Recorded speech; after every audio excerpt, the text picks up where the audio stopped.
Celebración de fe, encuentro de amor, el hombre y Dios, Dios y el hombre. ¿Dónde se da este encuentro? Presentamos Misterio de Fe. Escúchanos y conoce más sobre las expresiones de nuestra fe creída y celebrada en la liturgia. Señor Jesús, mi Salvador, amor eterno, amor divino. Sean bienvenidos, queridos hermanos, a un episodio más, un video más que grabamos para ustedes en nuestra formación litúrgica, donde compartimos estos contenidos de interés para formarnos en la fe que celebramos, en la fe que profesamos. Les invitamos pues a suscribirse a este canal si aún no lo han hecho y activar la campana de notificaciones. E igualmente, una invitación a conocer nuestros otros dos canales, Santo Debo Ser, donde compartimos el contenido de tipo espiritual, donde tenemos formación católica en esa materia, y el canal Creo Señor, Yo Creo, donde tenemos nuestro contenido de tipo doctrinal apologético, que les puede servir a ustedes para defender la fe y conocer mejor la fe. Como digo en el canal, nadie ama lo que no conoce. Entonces, esa invitación. Por otro lado, también les sugiero que si utilizan la red social Facebook, también nos busquen, ahí van a encontrarnos como Walter Fajardo, comunidad formativa y evangelizadora, o más corto, @WalterFajardo20, todo junto. Y así nos encuentra en Facebook, le da like a la página y nos sigue para que usted esté al tanto del material exclusivo que compartimos también por medio de esa página comunitaria, ¿verdad? Pues, sin más que decir, vamos a comenzar poniéndonos en la presencia de nuestro buen Dios, pidiéndole su gracia y su auxilio para poder llevar adelante esta formación de esta sesión del día de hoy. Digamos juntos, in nomine Patris, et Filii, et Spiritus Sancti. Amén.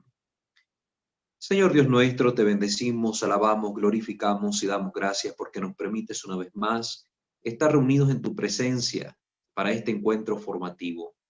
Te queremos pedir, Señor, siempre las luces y la gracia que nos concedes a través de tu Santo Espíritu, que pueda guiarnos, orientarnos en todo este proceso formativo, donde queremos, Señor, conocer mejor la fe que profesamos y que celebramos para que nuestra vida se convierta en un acto litúrgico permanente que te agrade, donde en nuestra historia de vida te ensalcemos y glorifiquemos con todos nuestros actos, con todos nuestros pensamientos, con todas nuestras palabras, con todo nuestro ser.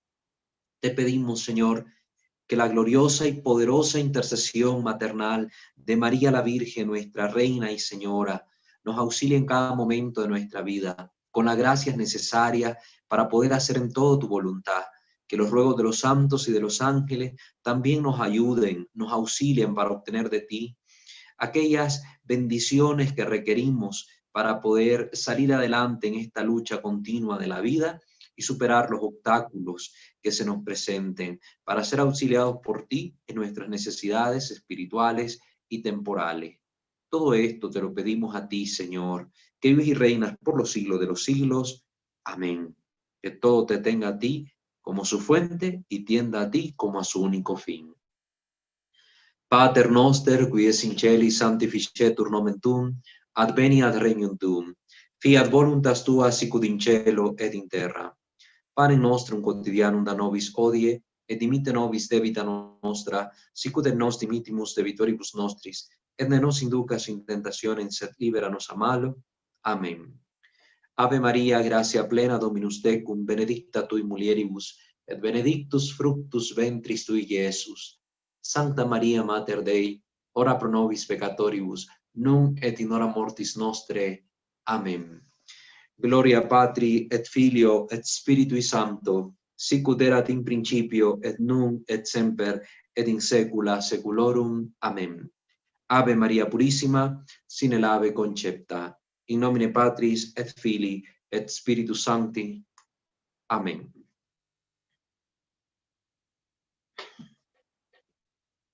Muy bien, queridos hermanos, Vamos a continuar desarrollando la temática que veníamos abordando. Los episodios anteriores, las sesiones pasadas, hemos hablado de la postura corporal de rodillas, donde explicábamos cuál es el sentido de este gesto y profundizamos en las raíces bíblicas del mismo. Hemos explicado las 3 posturas que aparecen en la Escritura referidas a este gesto como tal y su significado también profundo, cuando hay un momento donde puede significar adoración, otro momento en que puede significar súplica y otro momento en el que simple y sencillamente es un gesto congruente con una palabra que se está diciendo, ¿verdad? Entonces, hemos explicado todo esto. Igualmente, hemos hablado de la importancia que dentro de la fe cristiana tiene el gesto del arrodillamiento en comunión con la intención que se tiene de prestar a Dios adoración. Entonces, esto no lo debemos olvidar, no lo debemos olvidar. Pues como ya habíamos cerrado las sesiones anteriores hablando de ese tema, pues para poner, como decimos, el punto final sobre el mismo, vamos a hablar ahora sobre la genuflexión, recordando algunas palabras que ya nos decía el cardenal Ratzinger en su libro, El Espíritu, Introducción al Espíritu de la Liturgia, que pues aborda todos estos temas litúrgicos. Y una de las frases que les habíamos dicho es que cuando la genuflexión está únicamente revestida de exterioridad, cuando se vuelve exclusivamente un movimiento del cuerpo, pierde todo su sentido. Esto lo habíamos dicho en la sesión anterior cuando tocamos este tema. Ahora lo vamos a profundizar. La genuflexión no es solo un gesto exterior. ¿Cuál es su significado y su aplicación en la liturgia? Esto es necesario abordarlo. Es necesario abordarlo. Recordando que estos gestos del arrodillamiento, la genuflexión, estos gestos de reverencia, son gestos elocuentes y profundos dentro de las acciones litúrgicas de la Iglesia y manifiestan nuestra fe de forma más congruente. Una fe y una liturgia que ya nos identificara con esas posturas estaría enferma por dentro, dice el cardenal Ratzinger en este libro, la introducción al espíritu de la liturgia. Entonces, por eso es que estamos tocando estos temas, por la importancia que tienen para nosotros los creyentes y la claridad que debemos tener.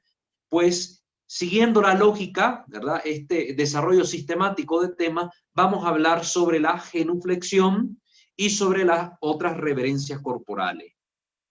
En primer lugar, aclaramos que estas temáticas las estamos tomando sobre todo de la Enciclopedia Católica, que nos habla sobre el arrodillamiento y la genuflexión, la Enciclopedia Católica. Entonces, ahí es la fuente bibliográfica que podemos citar donde encontramos estos contenidos.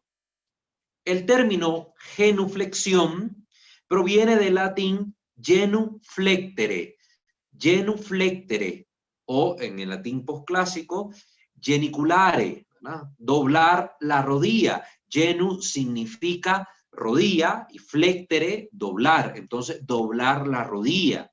Proviene también del griego gonu klinein, o también kamptein, que expresa precisamente una actitud o un gesto que envuelve como la postración una profesión de dependencia o de impotencia, ¿verdad? De dependencia o un gesto de impotencia, y por lo tanto muy adoptada naturalmente para orar y para el culto en general, ¿verdad? Por ejemplo, las antiguas culturas ante los reyes hacían estos gestos de postración o de doblar rodillas o de la genuflexión, ¿verdad? Era un gesto que le mostraba pues al rey, al gobernante, que él era el soberano y nosotros éramos su vasallo, sus súbditos, que dependíamos del poder de este gobernante, de este soberano.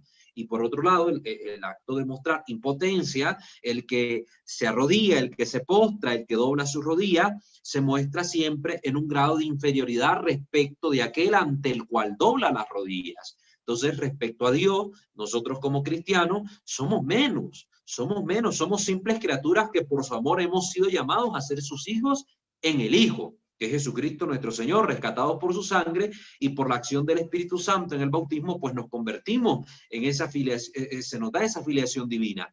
Entonces, sí, ante Dios somos simple y sencillamente polvo que aspira al cielo. Siempre recuerdo esas palabras del Papa Francisco porque a mí sí me han encantado. Somos polvo que aspira al cielo. Entonces, ese gesto, por eso, viene a presentarse como elocuente también dentro de la fe cristiana y dentro de los momentos de oración como gestos naturales para expresar la oración ferviente del cristiano y para ser utilizado dentro del culto en general. La rodilla se hace flexible, mediante lo cual se mitiga la ofensa al Señor, se aplaca la ira, se hace surgir la gracia, decía San Ambrosio de Milán. Recuerden este gran obispo que con su predicación, con su ejemplo, con su ayuda, logra la conversión de San Agustín, este gran doctor de la Iglesia Católica. Entonces, San Agustín evoca estas palabras. La rodilla cuando se dobla, cuando se flexiona, mitiga la ofensa al Señor, aplaca la ira de Dios, se hace surgir la gracia, porque es un gesto que siempre está en conexión con la humildad, con la humildad. Ese es el trasfondo, esa es la base de un gesto como este. También Alcuino dice lo siguiente: por tal postura del cuerpo manifestamos nuestra humildad del corazón. Entonces, la postura corporal, esa postura corporal, es la que reviste a una actitud interior del hombre, a una actitud del corazón, un corazón que se doblega ante Dios, un corazón que se hace pequeño, un corazón humilde, que se reconoce ante Dios como lo que es, criatura, pecador, rescatado por la gracia, creado por amor. También Mauro Magnesio Rábano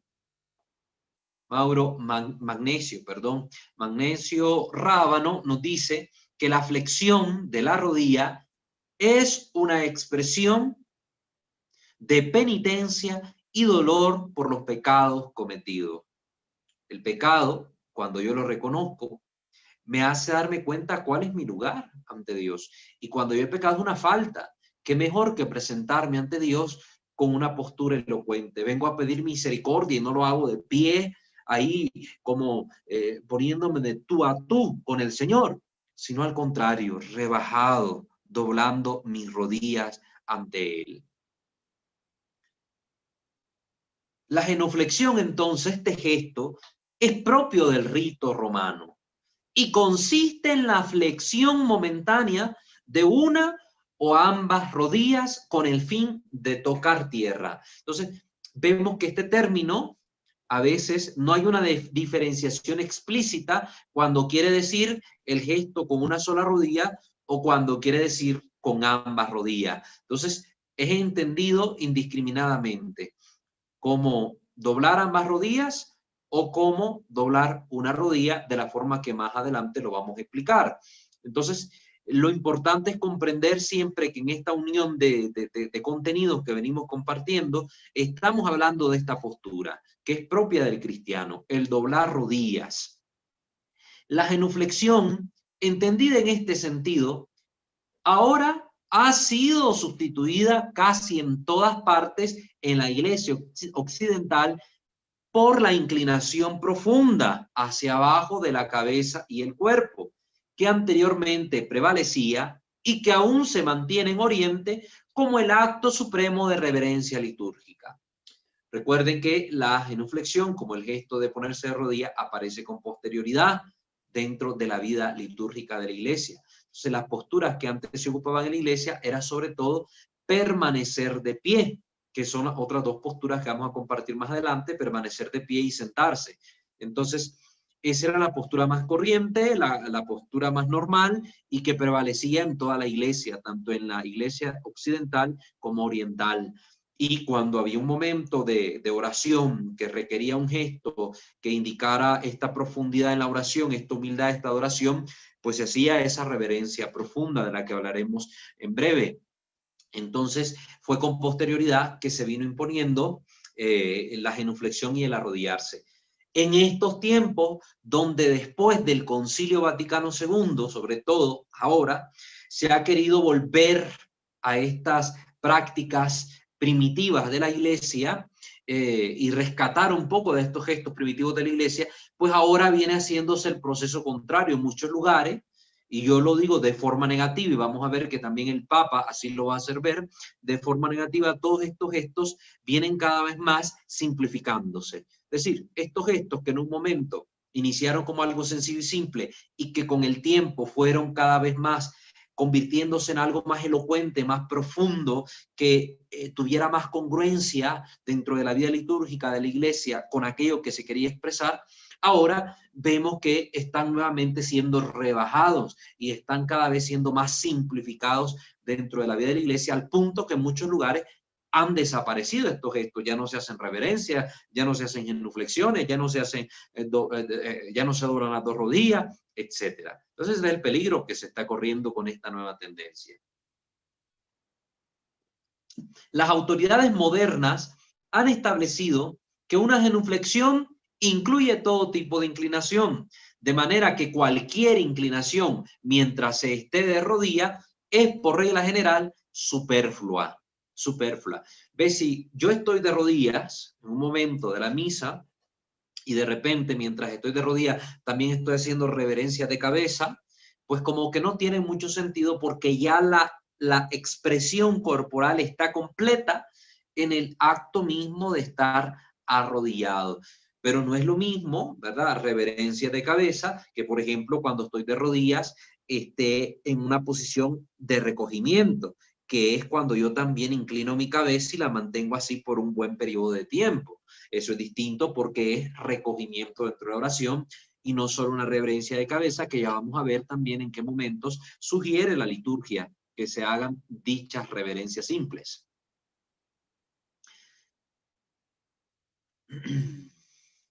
Sin embargo, hay algunas excepciones a esta regla en el culto litúrgico del Santísimo Sacramento, donde también, pues aunque se esté de rodillas, se pide inclinar la cabeza para, por ejemplo, el momento de la bendición. ¿Verdad? El momento de la bendición, aunque se esté de rodillas, inclinamos nuestra cabeza.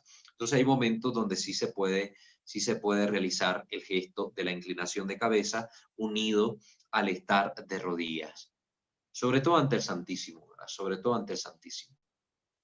La práctica de la genuflexión no tiene reclamo de origen en la antigüedad.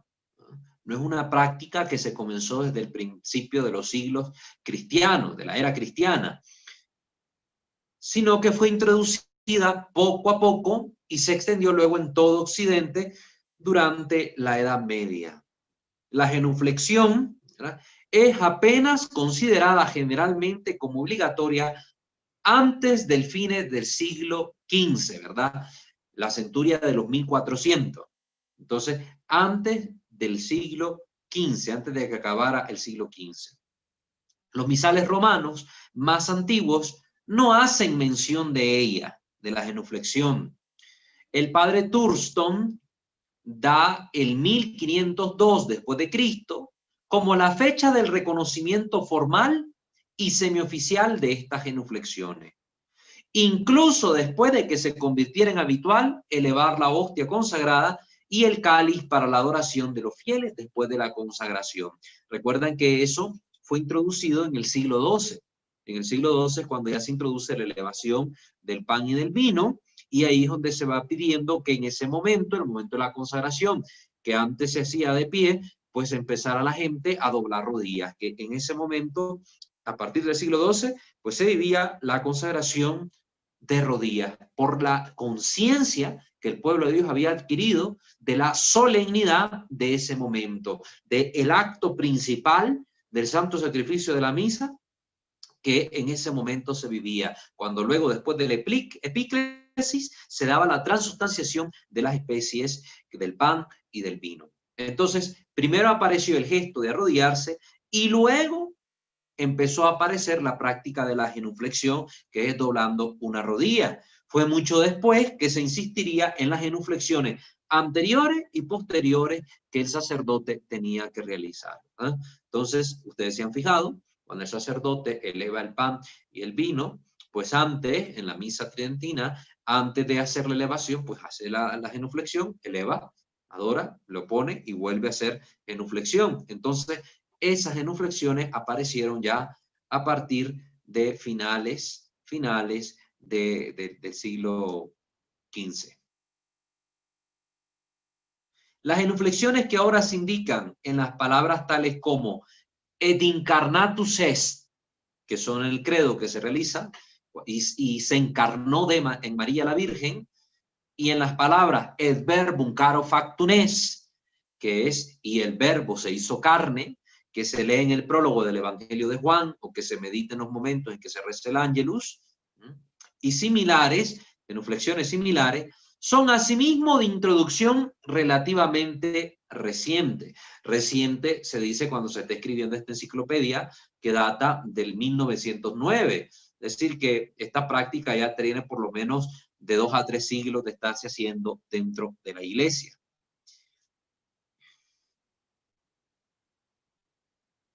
Miremos qué dice la instrucción general del misal romano sobre la genuflexión, para que ahora miremos un poco la praxis de este gesto que ya hemos contextualizado. La instrucción general del misal romano dice en el número 274 que la genuflexión se hace doblando la rodilla derecha hasta la tierra. Entonces, cuando nosotros vamos a hacer la genuflexión, nos ponemos en pie, ¿verdad? O estamos entrando en la iglesia, estamos de pie, mientras la rodilla izquierda permanece firme en ese momento, se dobla la rodilla derecha hasta caer por tierra, ¿verdad? Hasta tocar el suelo, y ya la otra rodilla queda semiflexionada. Entonces, la postura, uno está recta a su espalda, pero una rodilla tocando la tierra y otra rodilla doblada apuntando hacia el frente, por así decirlo. Entonces, esta genuflexión que se hace doblando la rodilla derecha hasta la tierra significa en el contexto de la liturgia adoración. Recordemos siempre contextualizar los gestos, porque yo me puedo poner a hacer una genuflexión en otro momento, en otro lugar, en otro acontecimiento, pero que fuera de liturgia no necesariamente va a significar adoración. Puede ser un gesto de respeto ante una autoridad o para pedir la bendición a un obispo, a un neosacerdote, neopresbítero, etc. Entonces, en esos momentos no va a ser un gesto que signifique propiamente adoración, sino un gesto de humildad o de reverencia. Pero en el contexto de la liturgia como tal, significará adoración. Y por eso se reserva este gesto para el Santísimo Sacramento, así como para la Santa Cruz, desde la solemne adoración en la acción litúrgica del Viernes Santo, en la Pasión del Señor, hasta el inicio de la Vigilia Pascual. Entonces, doblamos la rodilla en esa manera, con genuflexión, ante el Santísimo, que por lo general está en los sagrarios. Si el Santísimo está expuesto y pasamos delante de él, lo que se nos recomienda es que sea una genuflexión completa, es decir, con ambas rodillas tocando la tierra para adorar al Santísimo. Pero cuando está en el sagrario y pasamos delante del sagrario, o cuando entramos al templo y está el sagrario en el centro, que es el lugar que le corresponde, entonces nosotros hacemos genuflexión doblando una rodilla, tocando con la rodilla derecha la tierra. Igualmente para la Santa Cruz, pero en el contexto del tiempo que va desde el Viernes Santo, en la Pasión del Señor, es decir, a partir de los oficios de la Pasión, que por lo general son a las 3 de la tarde, hasta la noche de la Vigilia Pascual. Toda la tarde y noche del Viernes Santo, así como toda la mañana y la tarde del sábado santo, el sábado de gloria, como le dicen, en esos momentos, cuando pasamos delante de la cruz, estamos llamados a hacer genuflexión como un acto de adoración del misterio redentor de Cristo crucificado. Recuerden que no adoramos la cruz como el elemento que está representado delante de nosotros, ¿verdad? Por ser la cruz, por ser madera, por ser hierro, si no estaríamos hablando de idolatría, sino que adoramos el misterio de Cristo crucificado, que muriendo en la cruz nos redime, nos salva y nos da la vida eterna. Entonces, en esos momentos es que nos recomienda la iglesia hacer genuflexión. En la misa, el sacerdote que celebra hace 3 genuflexiones. 3 genuflexiones. Esto es después de la elevación de la hostia, después de la elevación del cáliz y antes de la comunión. Entonces, el sacerdote eleva la hostia, genuflexión. Eleva el cáliz, genuflexión. Y en el momento antes de la comunión, antes de que comulgue, también él hace genuflexión, que es antes de presentar al Cordero de Dios. En la antigua misa existían más momentos, no solo según las rúbricas establecidas dentro de algunas oraciones, sino cada vez que se pasara delante del sagrario. ¿Sí? Ahora ha cambiado la rúbrica, ya la vamos a mencionar, pero antes el sacerdote, cuando estaba celebrando misa, si 20 veces pasaba delante del sagrario, 20 veces hacía genuflexión. Los acólitos igual, y cualquier persona que pasara delante del sagrario dentro de la celebración, siempre genuflexión, genuflexión. Las peculiaridades respecto a la misa concelebrada se señalan también en los numerales 210 al 251. Pero si el tabernáculo, ahora viene la salvedad que estamos mencionando, si el tabernáculo con el Santísimo Sacramento está en el presbiterio, es decir, al centro del templo, el sacerdote, el diácono y los otros ministros hacen genuflexión cuando llegan al altar y cuando se retiran de él, pero no durante la celebración misma de la misa, pues en esos momentos solo se hará reverencia profunda. Esta es la dinámica que ha cambiado ahora con con la nueva misa, con el nuevo misal, que han sido reducidos estos momentos de veneración y de adoración. A ver, deja de ser Jesús sacramentado el mismo que está presente en el sagrario solo porque la misa ya empezó. Si antes, cuando empieza la misa, yo debo hacer genuflexión porque estoy delante del Señor y paso delante del Señor que está en el sagrario, yo doblo mi rodilla, desaparece el Señor durante la misa y por eso yo ya no debo hacer genuflexión delante del sagrario. Son como cuestiones un poco contradictorias que se ven en el nuevo misal, porque al terminar la misa otra vez vuelvo a hacer genuflexión al pasar delante del sagrario. Y entonces, ¿por qué en medio de la misa no hacemos las genuflexiones? ¿Por qué se han quitado? Son algunas de las incongruencias que han observado algunos liturgistas, algunos especialistas en esta materia y han hecho ver esas incongruencias que se observan en el rito romano en su forma ordinaria o misa de Pablo VI, ¿verdad? Por eso antes, en la misa tridentina, como que era más elocuente este conjunto de gestos. Si el Señor está ahí en el sagrario, es el mismo Señor durante toda la misa. No cambia su divinidad, no cambia su esencia, su presencia, y se le debe el mismo honor y respeto. Paso una vez delante de él cuando entro al presbiterio y paso 10.000 veces cuando estoy celebrando, 10.000 veces yo doblo mi rodilla delante de la presencia del Señor. A los fieles se les está llamando siempre a que si está el sagrario delante en el presbiterio, pues cuando entren al templo desde el principio doblen su rodilla. Eso sí, una llamada que se hace aún en la actualidad. Si los sagrarios están en capillas laterales, hay templos donde las naves laterales no tienen división. No hay paredes que dividan la nave central de los laterales y esté el sagrario a un lado. Bueno, cuando yo pase ahí delante del sagrario, debo doblar mi rodilla. No lo hice cuando entré al templo porque no está al frente, acto que es un grave error, pero no está al frente el Señor y entro al templo, pues me santiguo y entro normal, pero al pasar delante del sagrario, doblo mi rodilla. Está en una capilla lateral porque está separado por una pared, esa zona, entonces yo cuando entro a la capilla, yo ahí hago la genuflexión y al salir, pues otra vez repito la genuflexión. Si está la misa y está el sagrario al centro y no está el sacerdote sentado al centro, que es un grave error litúrgico, que esté el sagrario al centro y el sacerdote sentado dándole la espalda directamente al sagrario, eso es un error. Entonces, si está así, pues yo simplemente cuando paso delante por el motivo que sea, porque me estoy cruzando de banca, porque me quiero ir al otro lado, pues solo hago reverencia profunda porque en ese momento estoy delante del sacerdote o del altar. Pero si el sacerdote se sienta donde le corresponde, que sería a un lado, y el sagrario está al centro, aunque esté en la misa, cuando yo pase, tengo que doblar mi rodilla, hacer genuflexión ante el sagrario. Aquí lo indica todavía la rúbrica, o mejor dicho, la instrucción del general del misal romano, siempre en el numeral 274. Todos los que pasan delante del Santísimo Sacramento hacen genuflexión,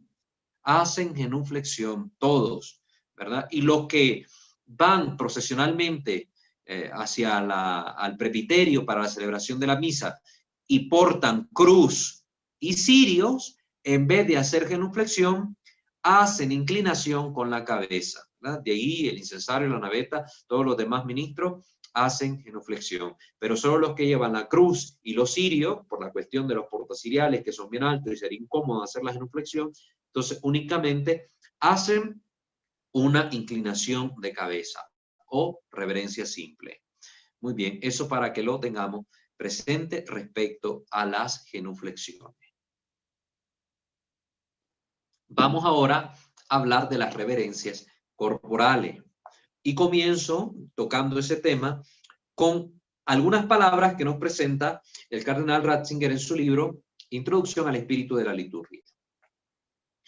Ya hemos hablado sobre el gesto de arrodillarse como propio de la oración.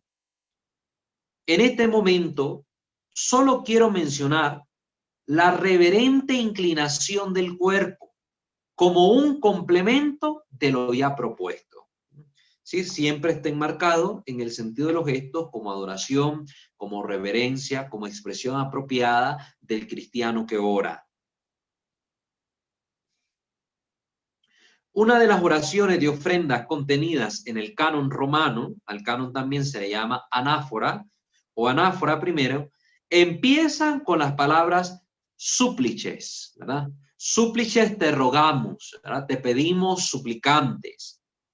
Expresamos nuestra profunda inclinación al presentar ante el Señor nuestra plegaria. Entonces, cuando se dicen esas palabras, el súplices, te rogamos suplicante, el sacerdote hace una inclinación profunda que se realiza doblando la mitad del cuerpo, ¿verdad? Al estilo de como vemos a veces en las películas hacer el gesto a los japoneses, ¿verdad? A los asiáticos en general que manejan ese gesto, doblando la mitad del cuerpo.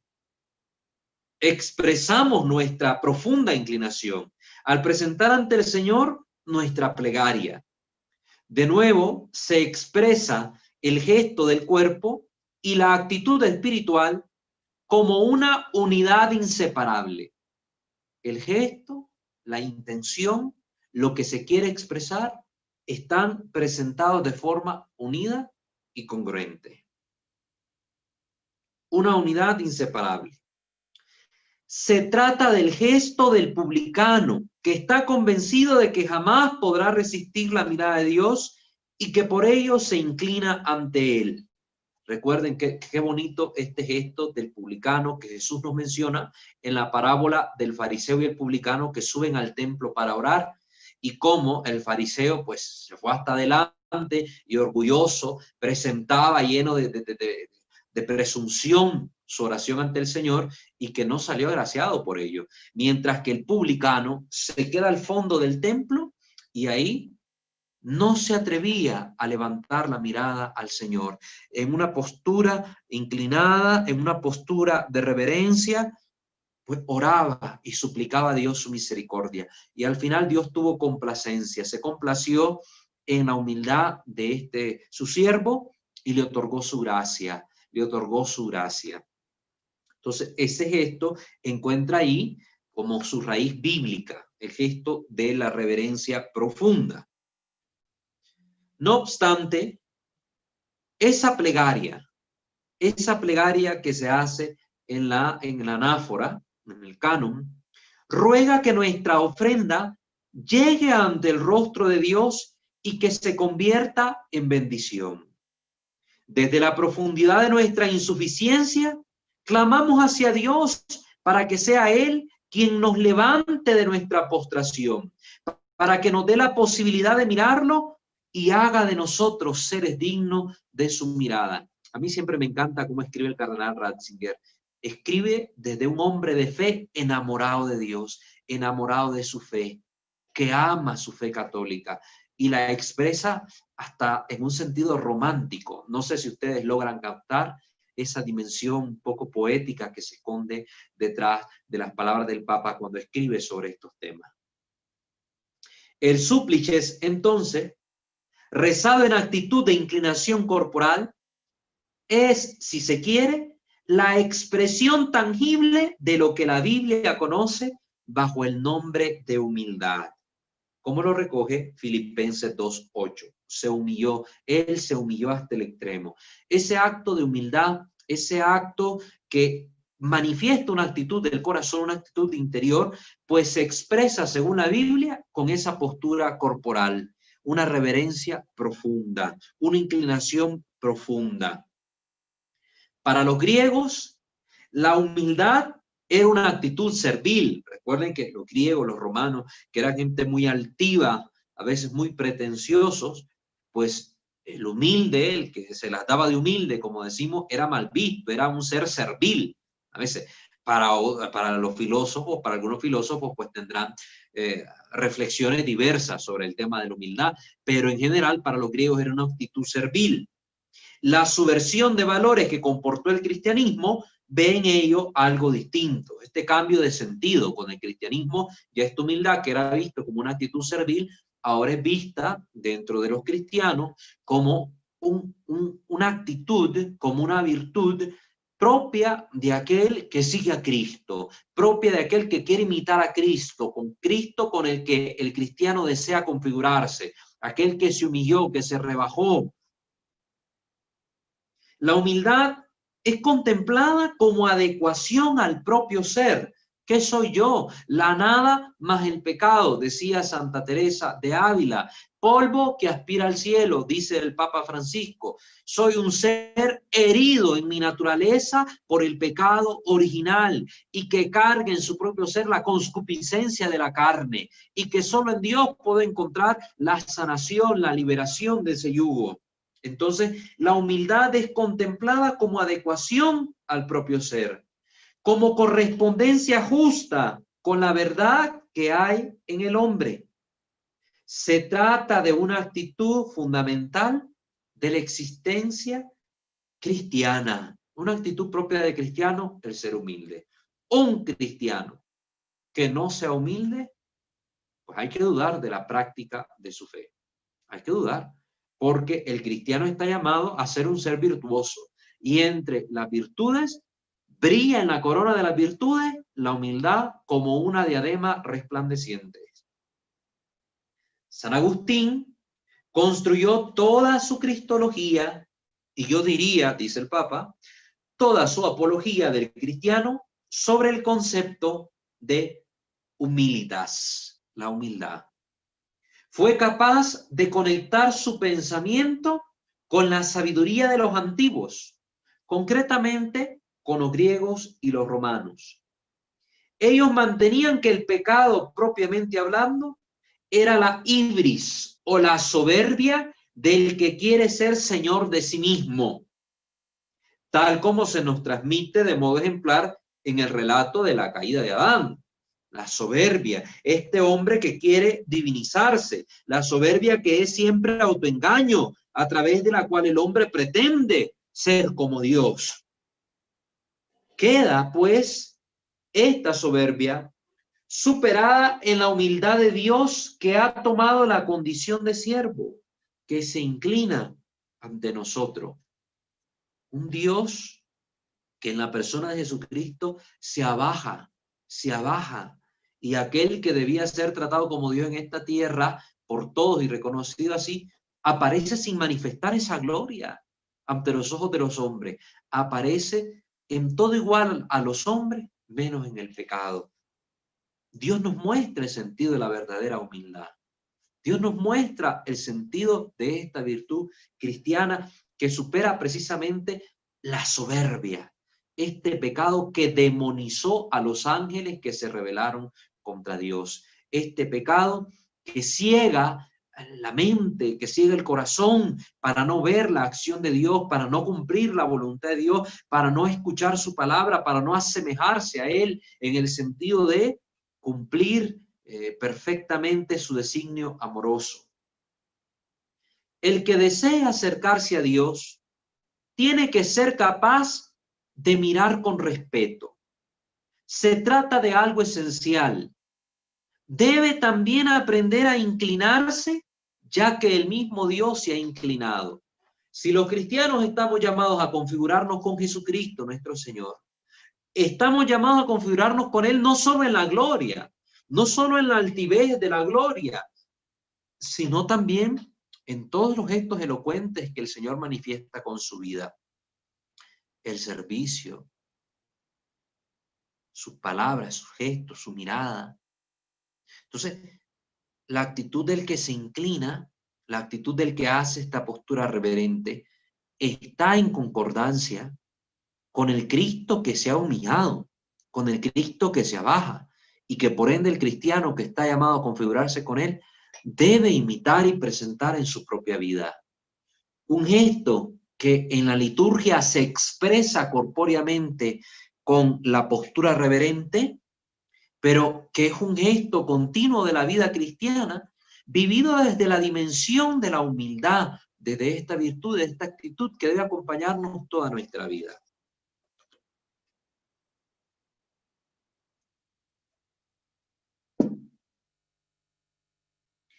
En el gesto del amor humilde, durante el lavatorio de los pies, con el que Cristo se inclina ante nuestros pies en las personas de los apóstoles, Él se deja encontrar.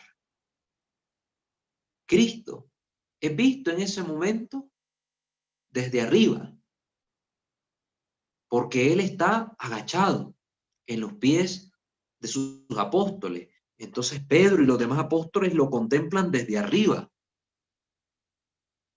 Adquiere ese momento un sentido de humildad profunda, de intimidad profunda, donde Él se deja encontrar. Nuestra mirada se cruza con la de Él, pero de una forma donde Dios se nos quiere mostrar humilde.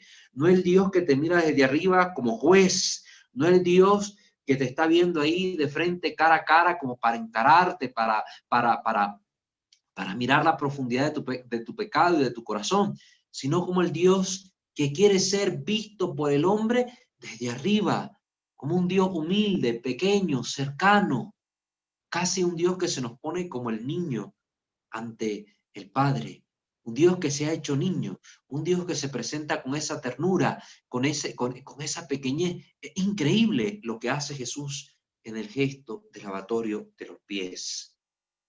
Por eso, el súplices que se presenta en la liturgia es un gesto de gran hondura. Te suplicamos humildemente, te suplicamos.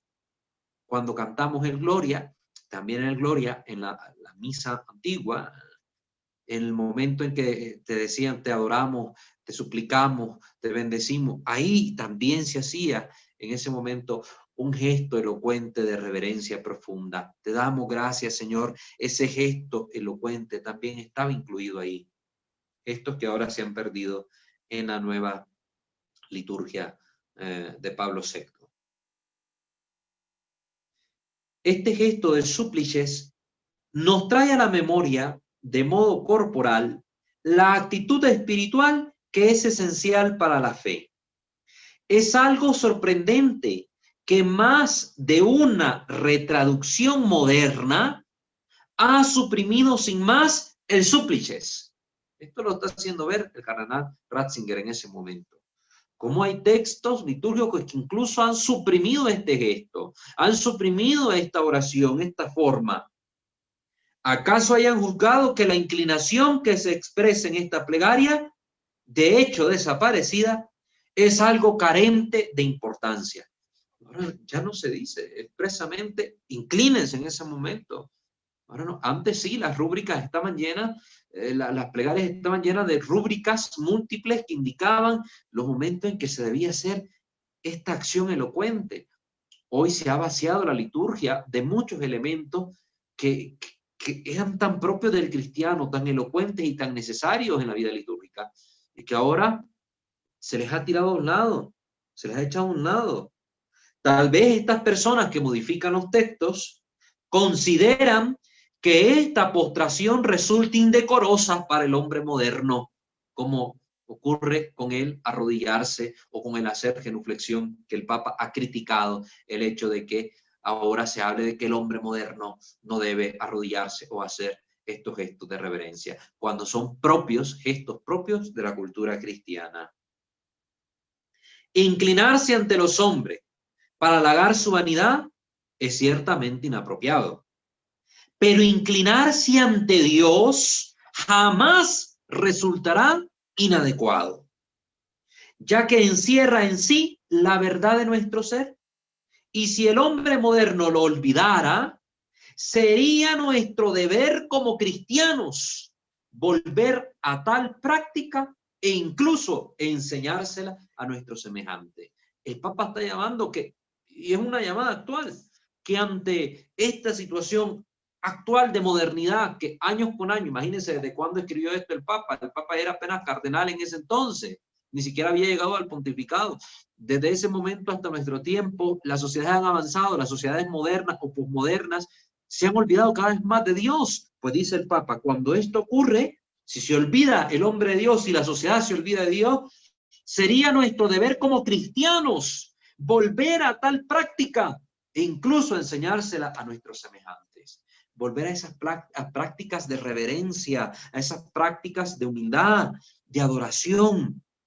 Hay que rescatarla.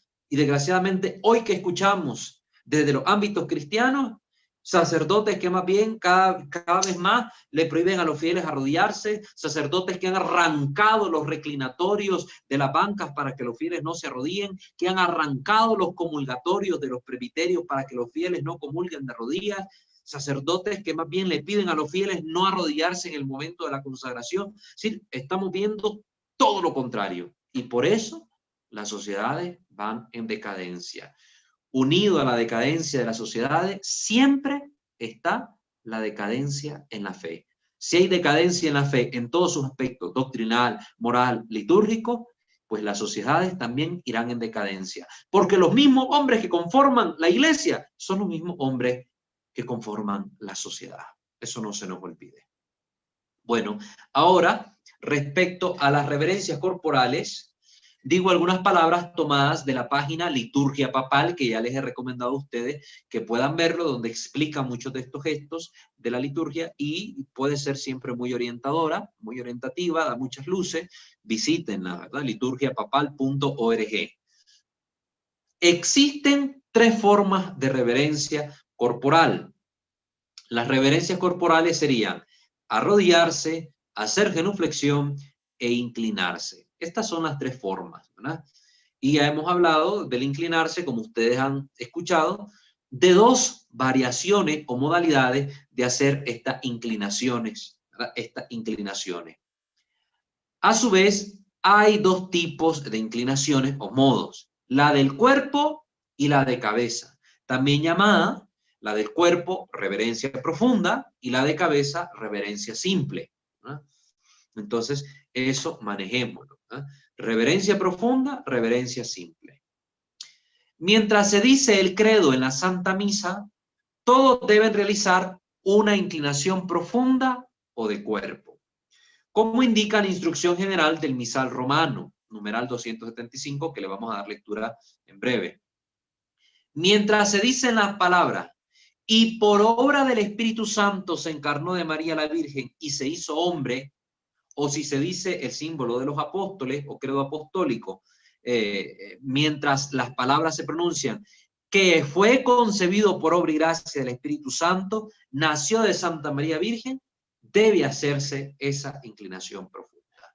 Entonces, siempre que estamos en misa, todos los domingos y las solemnidades, cuando se proclame el credo, cuando se esté rezando el credo, debe hacerse este gesto, tanto el sacerdote como el pueblo de Dios.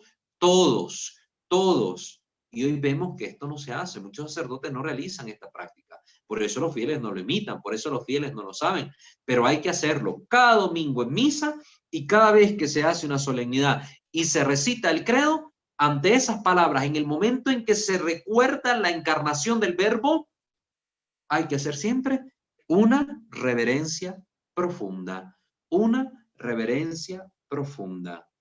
Sin embargo, aquí viene esta aclaración, 2 días al año, al decir esas palabras, en vez de hacer una inclinación profunda, hay que arrodillarse. ¿Cuáles son esos 2 días? La solemnidad de la Anunciación del Señor, que es cuando se recuerda la encarnación del Verbo, propiamente dicho, ese momento, ese misterio.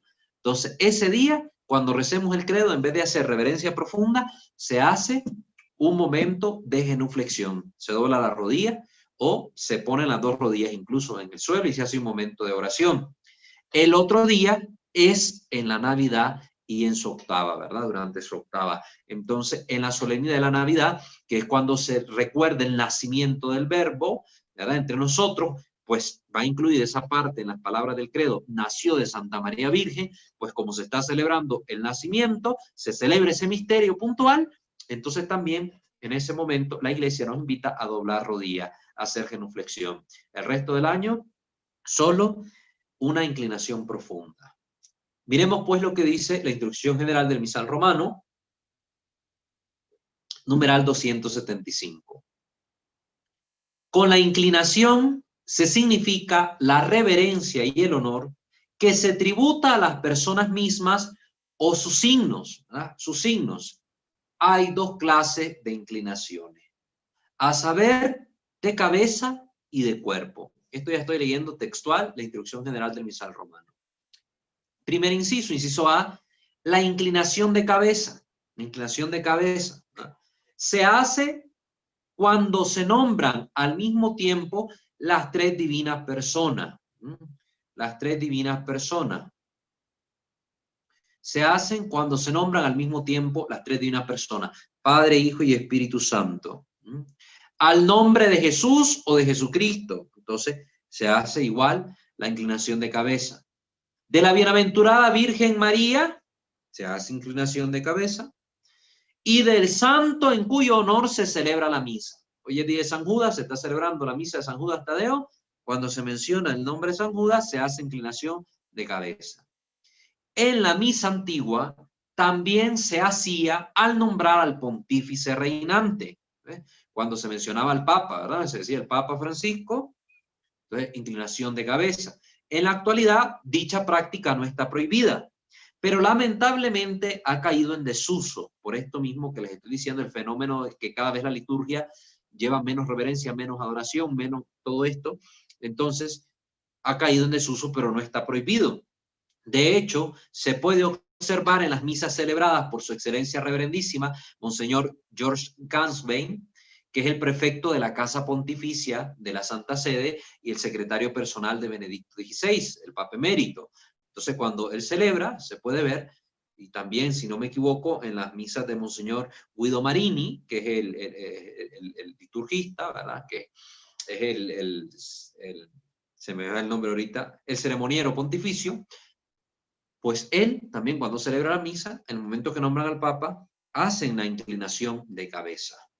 Liturgia papal nos dice que la inclinación de cabezas únicamente se mueve la cabeza desde el cuello, sin que se mueva el tronco. Entonces, cuando, por ejemplo, se nombran las 3 divinas personas en el Gloria, pues hacemos una inclinación de cabeza. En los monasterios o comunidades religiosas que son más contemplativos y más de oración profunda, pues significan este gesto con una inclinación más profunda y entonces sustituyen la inclinación simple de cabeza por una inclinación profunda del cuerpo. Entonces, cuando dicen gloria al Padre, al Hijo y al Espíritu Santo, hacen una inclinación profunda.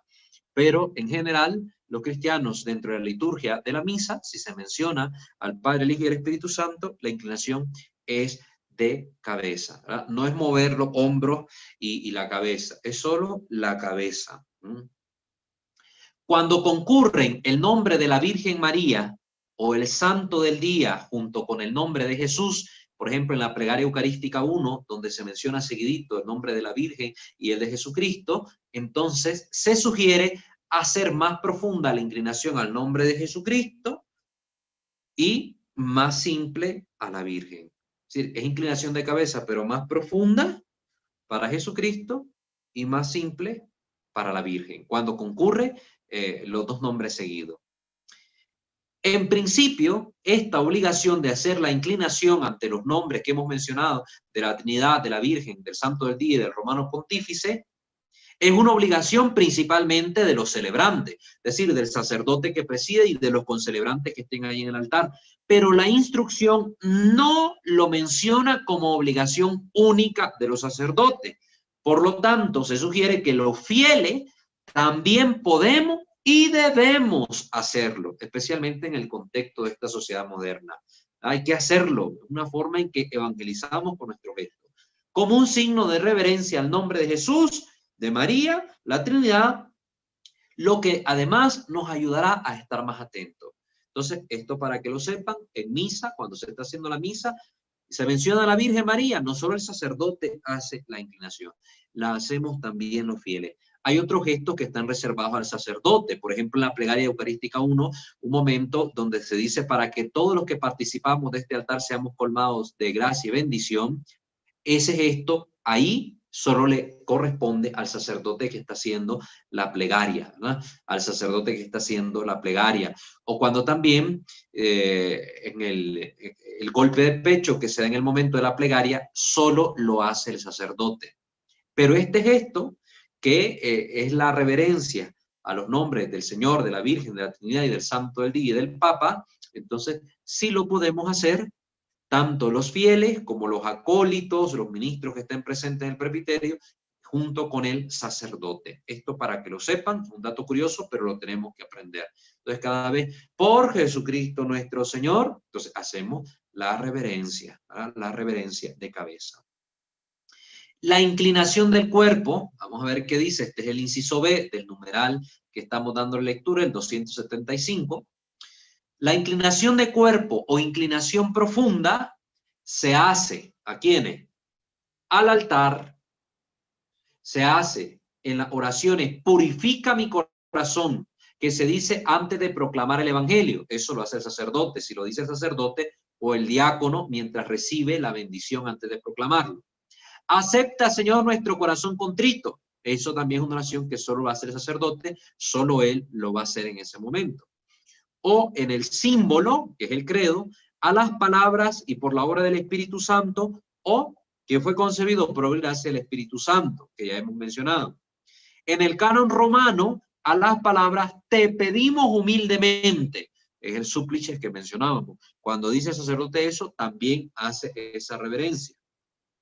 El diácono hace la misma inclinación cuando pide la bendición antes de la proclamación del evangelio. El sacerdote además se inclina un poco cuando en la consagración pronuncia las palabras del Señor. Tomó pan, ¿verdad?, entre sus manos y dijo, tomen y coman todos de él. Esas palabras las está diciendo inclinado hacia el altar como un acto de humildad de parte de él. Los acólitos hacen la inclinación antes de acercarse a prestarle un servicio al celebrante, ya sea acercarle el misal, hace también la reverencia profunda, lavarle las manos, otra reverencia profunda, poner la mitra al obispo, reverencia profunda también. Y al retirarse, cuando se presentan los servidores del altar, lo hacen. Estos gestos también lo deben hacer, por ejemplo, los lectores en la misa. Cuando pasan a proclamar la palabra de Dios y pasan frente al altar para hacer la proclamación, hacen reverencia profunda. Aquí lo está diciendo la instrucción general del misal romano. Entonces, ante el altar se hace reverencia profunda. No solo es inclinar la cabeza, ante el altar es reverencia profunda porque el altar está consagrado, el altar representa a Cristo nuestro Señor. También se requiere la inclinación profunda al obispo antes y después de la incenciación, ¿verdad? Entonces, aquí ya les he dicho a ustedes, pues, todos los momentos en que se deben hacer estas inclinaciones del cuerpo. Entonces hicimos la diferenciación, ya explicamos. Arrodillarse, doblando las dos rodillas, genuflexión, tocando con la rodilla derecha la tierra, Inclinación simple se hace con la cabeza, inclinación profunda, doblando la mitad del cuerpo hacia el frente, al estilo de los japoneses, ¿verdad? Ahora, para terminar esta parte de estos gestos, ¿verdad?, estas reverencias, hablo, por último, unas cuantas palabras sobre el beso litúrgico, ¿verdad? Sobre el beso litúrgico. También tomo estas palabras de la página de liturgiapapal.org. Ahora voy a decir unas cuantas palabritas para ya cerrar este capítulo y en la próxima sesión hablar acerca de la postura corporal de pie y sentados.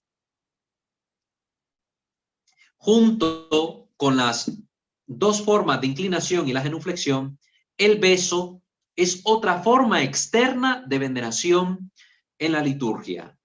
Es expresión de amor y de cercanía. Aquí hago una mención de unos textos bíblicos sacados también de otras páginas, solo para que tengamos esta referencia bíblica, porque a mí me gusta darles estas referencias para que ustedes vean el apoyo bíblico de estos gestos en la liturgia. Y hay que decir que en la escritura hay 57 registros de besos, ¿verdad? 57 momentos en que aparece el beso en distintos contextos.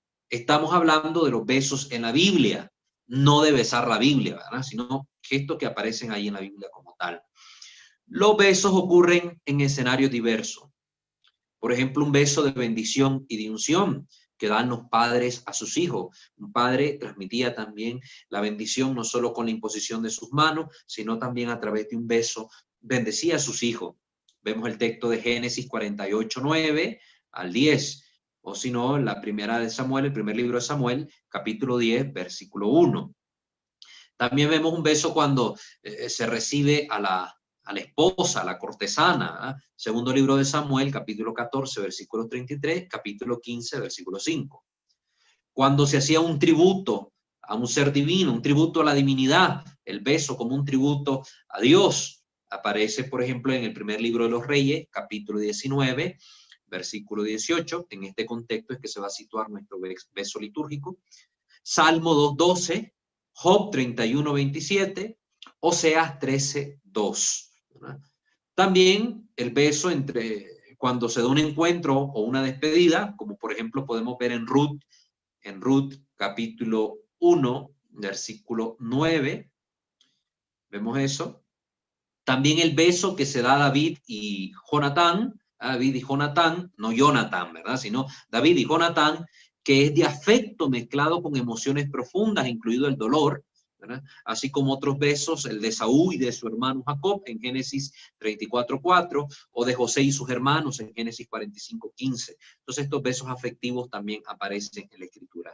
Pasando al Nuevo Testamento, Jesús le reclama a un fariseo que no lo besó cuando llegó a su casa. Pues los sacerdotes en la misa, cuando entran, besan el altar saludando a Jesús, ¿verdad?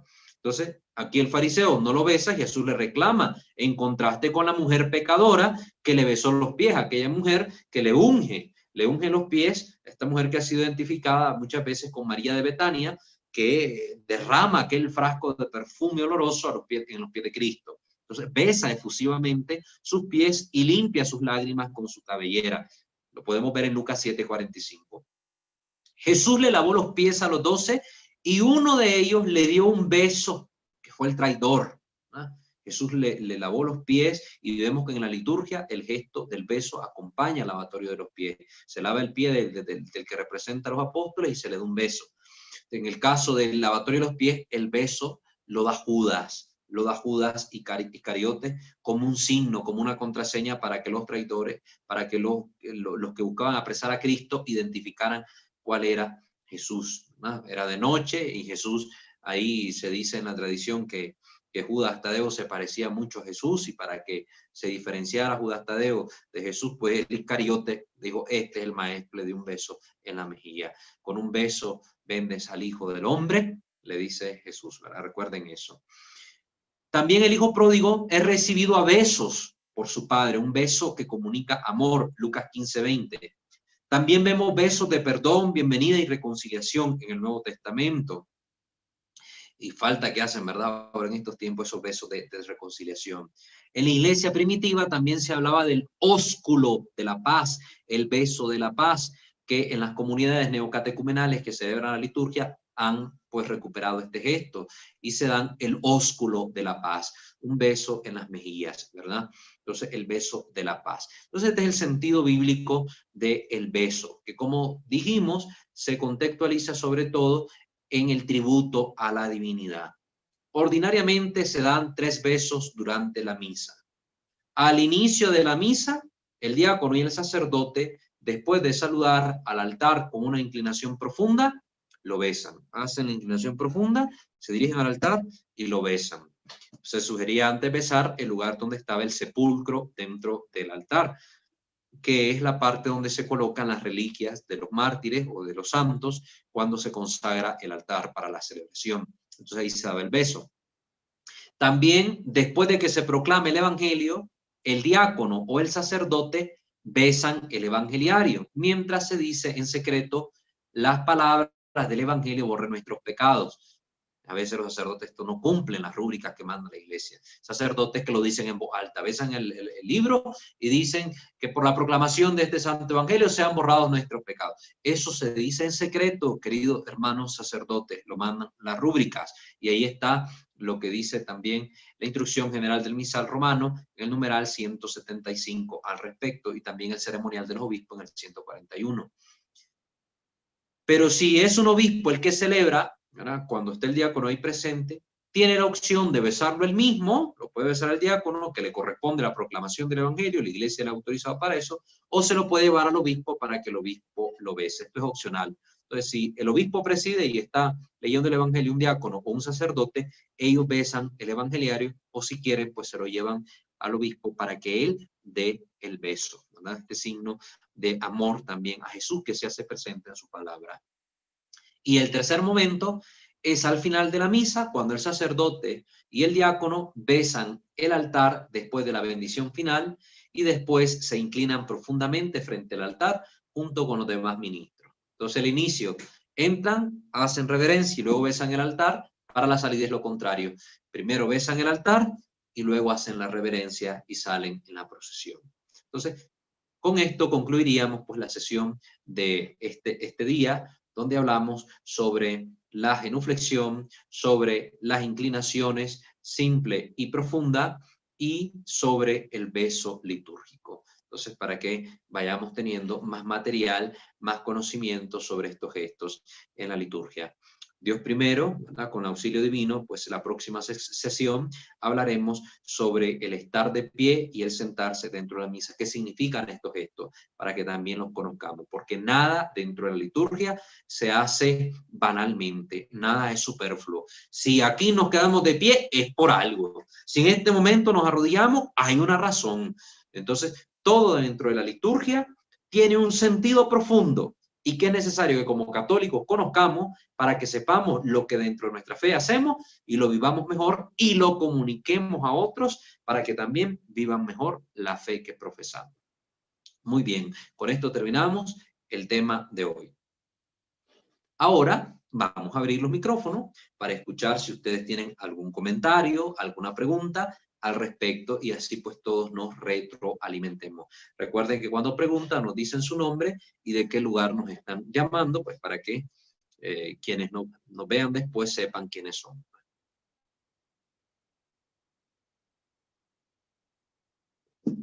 Hay comentarios a través de YouTube, se los leo. Pati Len envía saludos y bendiciones. Hermana, bendiciones para ti también. Elizabeth Mendoza dice, buenas noches.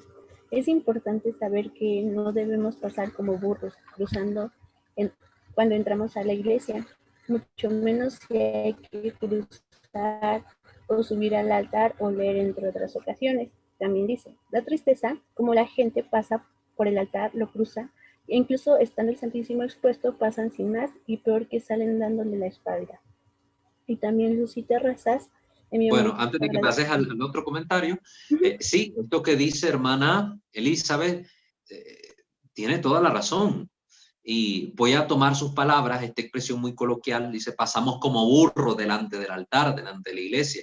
como animales, diría otro padre por ahí, como bestias pasamos por el templo.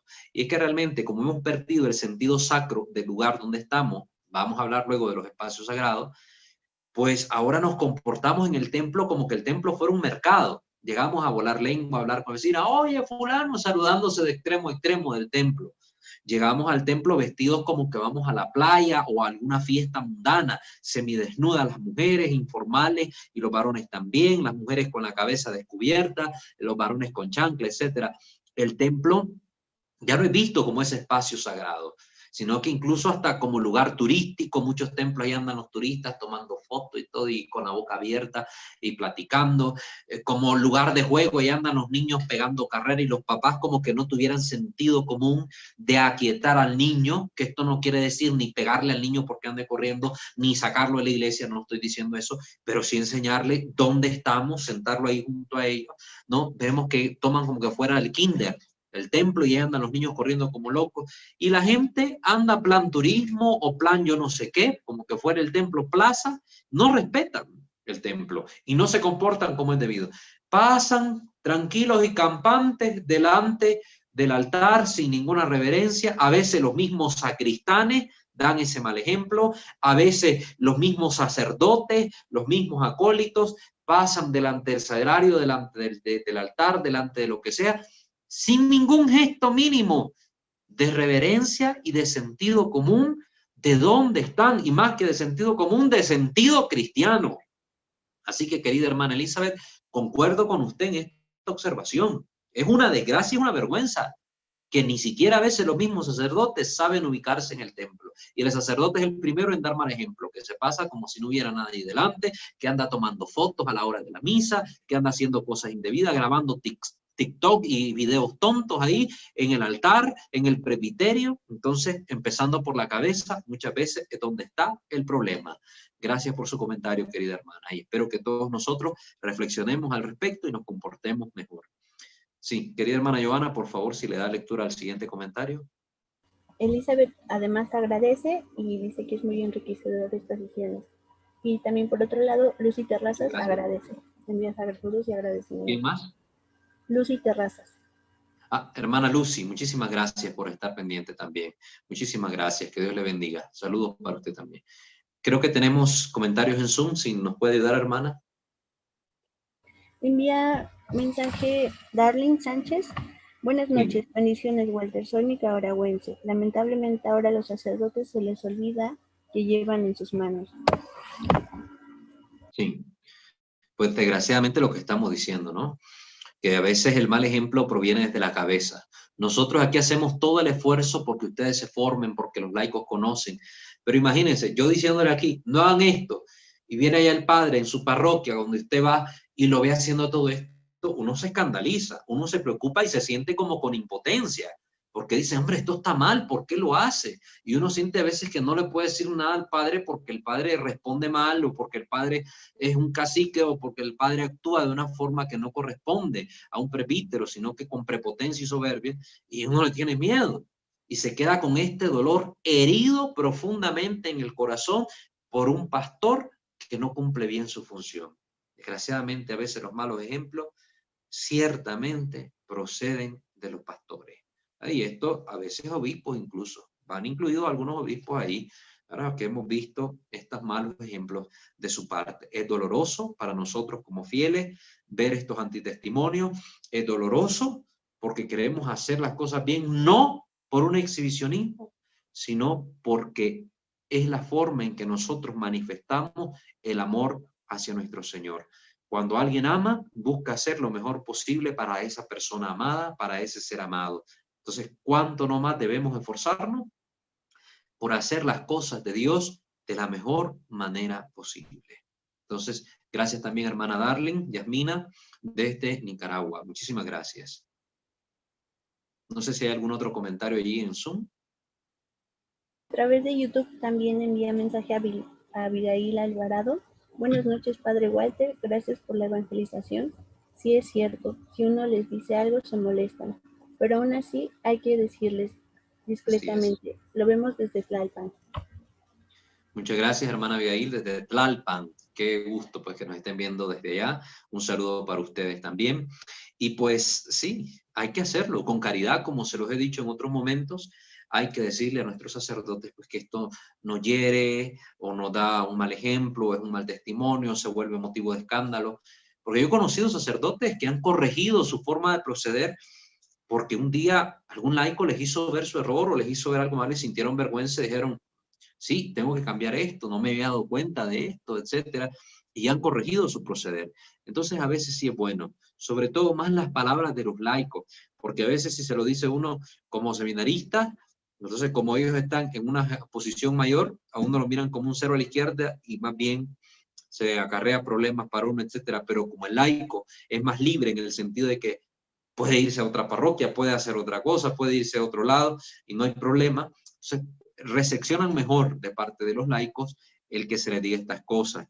A veces también la fraternidad sacerdotal, en esto es bueno aplicarla, cuando un sacerdote amigo pues corrige a otro, le dice esto a otro, pero pues yo le aconsejo que sí se lo digan. Siempre es necesario hablar desde la caridad, pero con la verdad, con la verdad. Muy bien. No sé si hay algún otro comentario de las personas que están conectadas en vivo que quieran decir algo, preguntar algo. Pues aquí pueden hacerlo. Únicamente Abigail Alvarado vuelve a decirle que muchas gracias, que les gusta mucho cómo explica y que es muy claro. Muchas gracias. Gracias a Dios que nos da estas luces, ¿verdad? Si alguien de los que está conectado aquí por Zoom quiere comentar en vivo algo, pues se los escuchamos. Recuerden que para mí son muy valiosos sus testimonios o sus aportes. Nos retroalimentamos todos, nos ayudamos todos. Entonces, si alguien quiere comentar.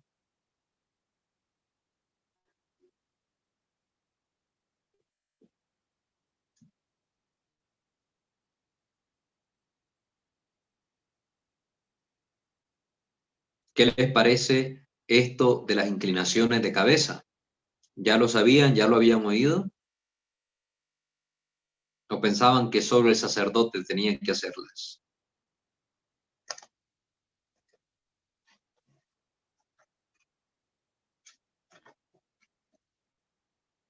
No tengan pena de hablar.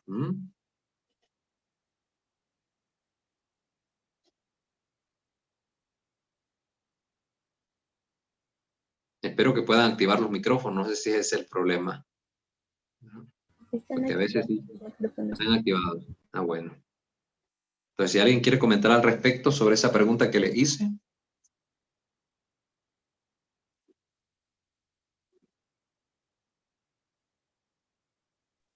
Sí, hermano Walter, pues no, la verdad es que hay varias cosas que ignorábamos y que pues gracias a estas pláticas que hemos tenido con usted nos hemos dado cuenta que son muy importantes, o sea, que las dejamos pasar y no le damos la importancia que en realidad merece. La verdad es que sí, sí son muy, eh, son muy importantes estas pláticas con usted. Vaya, al menos en mi caso. Muchas gracias. Muchas gracias, hermana. Gracias por su comentario. Pues sí, como vemos en el comentario de la hermana, esto a veces se ignora, son detalles menores y como no hay catequesis litúrgicas a veces en las parroquias, digo el término a veces para no generalizar, entonces los fieles estas prácticas de reverencia las ignoran, no las conocen y no las ponen de manifiesto en las liturgias. Ahora ya saben, todos ustedes que están viendo la formación, cuando estén en misa, mencionan a Jesús en el Evangelio o en las oraciones, a Jesús o Jesucristo, siempre inclinación de cabeza. A la Virgen María, inclinación. Si mencionan al romano pontífice, podemos hacer también la inclinación de cabeza. Al santo que estén celebrando ese día, inclinación de cabeza. Eso es bueno, que empecemos a retomar todos estos actos de veneración que son humildes, que son sencillos, pero que expresan mucho, elocuentemente, nuestra fe cristiana, ¿verdad? Nuestra fe cristiana. Bueno, muy bien, no me queda nada más que agradecerles a todos los que han participado, a todos los que nos han visto, recordarles suscribirse a nuestros canales si no lo han hecho, Santo Debo Ser, nuestro canal espiritual, Misterio de Fe, este canal que estamos ahorita utilizando para transmitir esta catequesis, Creo Señor, yo creo, para que se formen en materia doctrinal. Suscríbanse, activen la campana de notificaciones e igualmente visítenos en nuestra página de Facebook, @WalterFajardo20, denle like a la página o búsquenos, si prefiere la versión larga, Walter Fajardo, comunidad formativa y evangelizadora, para que todos pues formemos parte de esta gran familia y sigamos compartiendo con los demás las formaciones que aquí adquirimos. Vamos a terminar con nuestra oración final. Pongámonos en la presencia de nuestro buen Dios. In nomine Patris, et Filii, et Spiritus Sancti. Amén. Señor Dios nuestro, te bendecimos, te alabamos, te adoramos, te glorificamos. Te damos gracias porque nos has permitido este momento de encuentro, de oración, en el sentido de que nos abrimos, Señor, a conocer mejor nuestra fe para convertir nuestra vida en una liturgia que te agrade. Te pedimos que nos auxilie tu Espíritu Santo para que siempre estas palabras que aquí escuchamos podamos aplicarlas en nuestro día a día, para que otros hermanos se formen, para que otras personas, especialmente nuestros pastores, vivan de forma más profunda las celebraciones litúrgicas. Que nos auxilie en todo esto nuestra Madre Santísima, los santos, los ángeles, para que toda nuestra vida, todo lo que hacemos, sea siempre para honra y gloria tuya, que vives y reinas en unión del Espíritu Santo, y eres Dios por los siglos de los siglos. Amén.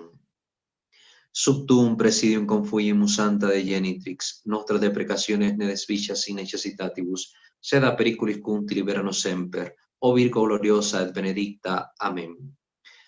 Sancte Micael Arcangele, defendenos in prelio, contra nequis insidia diaboli esto presidium. Impedili Deus supplices te precamur. Tuque prince milice celesti, Satanas aliosque spiritus malignos, via perditionem animarum per vagantur in mundo, divina virtut in infernum detrude. Amén. Ángel de mi guarda, dulce compañía, no me desampares ni de noche ni de día, no me dejes solo que sin ti me perdería. En la hora de mi muerte llévame feliz a los brazos de Jesús, José y María. Amén. Ave María Purísima, sin el ave concepta, in nomine Patris et Filii et Spiritus Sancti. Amén. Que el Señor